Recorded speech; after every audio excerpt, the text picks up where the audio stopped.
Harry and Meghan lost popularity following Sussex launch as Americans put off by their endless moaning.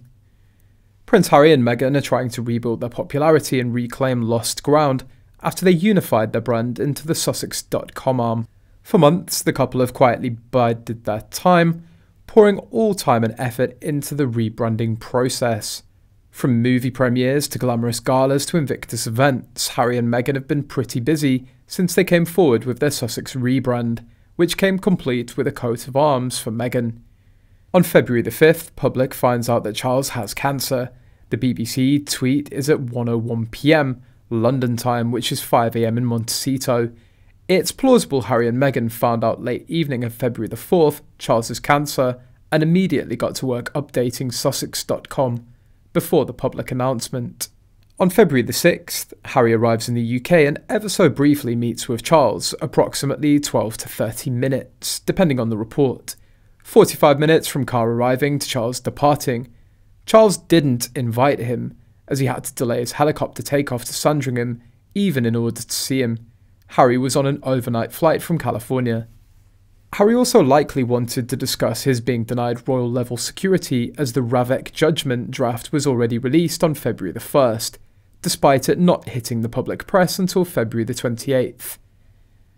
Now Prince Harry and Meghan Markle are putting off Americans with their endless moaning and attacks on the royal family.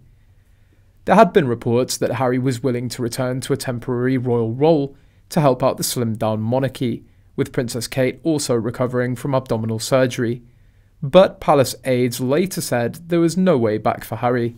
Speaking about Harry and Meghan's time since leaving Britain, royal author Angela Levin said even Americans are getting fed up with the couple's hypocrisy and whinging.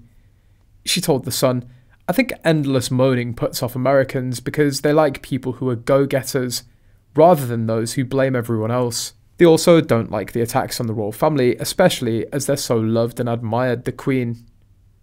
Their unpopularity was made clear when they were mocked and humiliated in an episode of South Park last year. Miss Levin added, "Nor do Americans like their hypocrisy as seen in South Park. They say that they want privacy, but they keep appearing at Z-level awards just to get their pictures taken. By wanting revenge, they've thrown their changes down the drain, with no coming back." The victim narrative was addicting for a while to a lot of people, but it's been a couple of rough years for us all. They aren't special, the opposite actually, since they've shown that they can't move on from 4 years ago, despite statements to the contrary. Americans admire work ethic, admire people who shut up and put in the work and succeed. Meghan and Harry are allergic to work. They lie and are overexposed, and they insist on using their titles. These are things that many Americans hate. Most Americans actually don't give Meghan or Prince Harry a second thought. Most of them, 99%, are more concerned with paying our bills and keeping a roof over our head than a D-list former actress and a smug, arrogant and incredibly dim-witted royal.